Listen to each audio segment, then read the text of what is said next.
এক হলো লা ইলাহা ইল্লাল্লাহ, এইটা আল্লাহ পাকের পরিচয়, আল্লাহ ছাড়া আর কেউ নাই।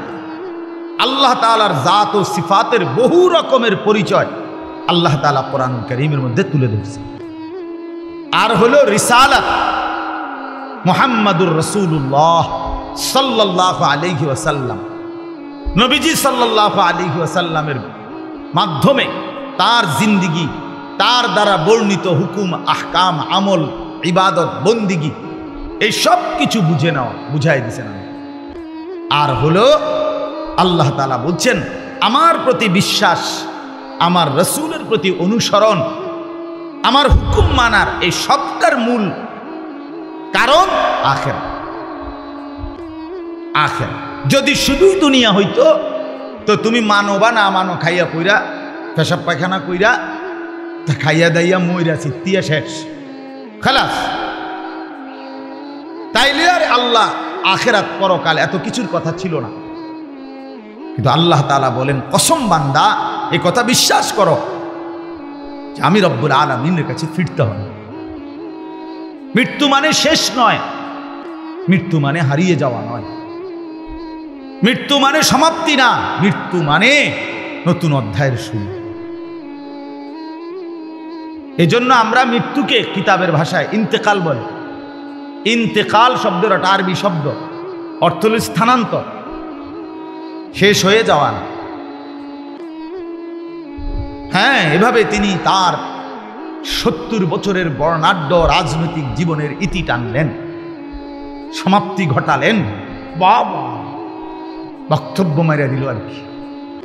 70 বছরের বর্ণাঢ্য জিন্দেগি, অসংখ্য অনিয়ম, দুর্নীতি, ছিটারি, বাটপারি, ওজনে কম দেওয়া, হাজারো রকমের জুলুম, এই সব কিছু করে উনি মৃত্যুবরণ করলেন। সমাপ্তি, শেষ, আর কিছু নাই, এরপরে আর কিছু না। উনি খাইয়া পইরা উত্তালাইছেন, শেষ। এ তো বেঈমানের কথা। এ কার কথা?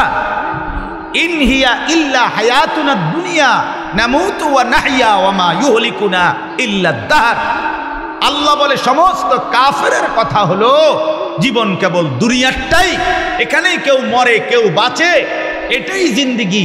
এখানে কেউ বাইচা থাকলো, কেউ মরে গেল, যা হইল ভালো মন্দ, লাভ লোকসান, হাসি আনন্দ ফুর্তি, এটা শুধুই দুনিয়া, শুধুই দুনিয়া। আল্লাহ বলেন সরাসরি কোরআনে এটা কাফেরের কথা, বেঈমানের কথা, বেঈমানের কথা।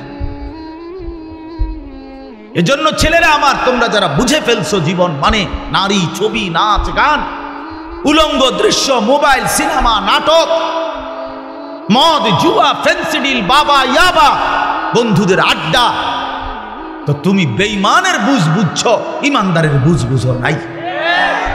তুমি মুসলমানের ঘরে জন্ম নিয়ে তুমি প্রকৃত বুঝ পাও নাই। তুমি বঞ্চিত, তুমি মাহরুম, তুমি দুর্ভাগা, তুমি বদনসিব, তুমি মন্দ কর। কুল্লু মাউলুদিন ইউলাদু আলাল ফিতরা। প্রত্যেকটি মানব সন্তান আল্লাহকে মানার স্বভাবজাত সৃষ্টিগত যোগ্যতা নিয়েই পৃথিবীতে ভূমিষ্ঠ হয়।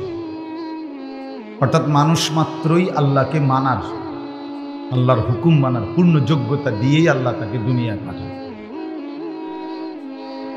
ফাআকিম ওয়াজহাকা লিদ-দীন হানিফা ফিতরাতাল্লাহিল্লাতী ফাতারান নাস আলাইহা। এটা কোরআনের আয়াত। আল্লাহ তাআলা বলেন তুমি পুরাপুরি নিজেকে দ্বীনের দিকে ফিরিয়ে রাখো। আল্লাহ তাআলা প্রত্যেকটি মানুষকে ফিতরাত অর্থাৎ দ্বীন মানার স্বভাবজাত যোগ্যতা দিয়েই আল্লাহ তাআলা তৈরি করেছেন, সৃষ্টি করেছেন।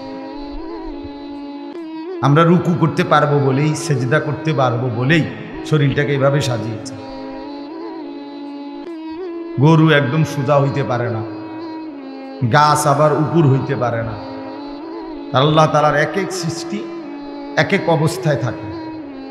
তা আমরা দাঁড়াইতেও পারি, উপর হইতে পারি, বসতে পারি, শুইতে পারি।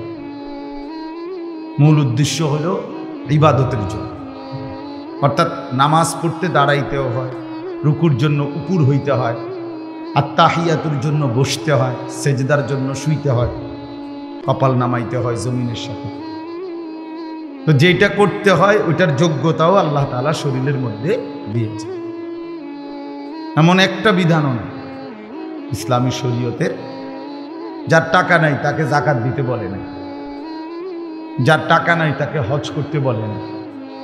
তাইলে অযৌক্তিক, অবাস্তব একটা বিষয়, এমন একটা বিষয় ইসলাম চাপায় দেয়, যেটা পারবে বান্দা আল্লাহ তাআলা সেই যোগ্যতা দিয়েছেন তার মধ্যে। ওই রকমই সমস্ত বিধান কোরআন এবং সুন্নাহর কোনো হুকুম আহকাম বান্দার জন্য অসম্ভব, অযৌক্তিক এমন নাই।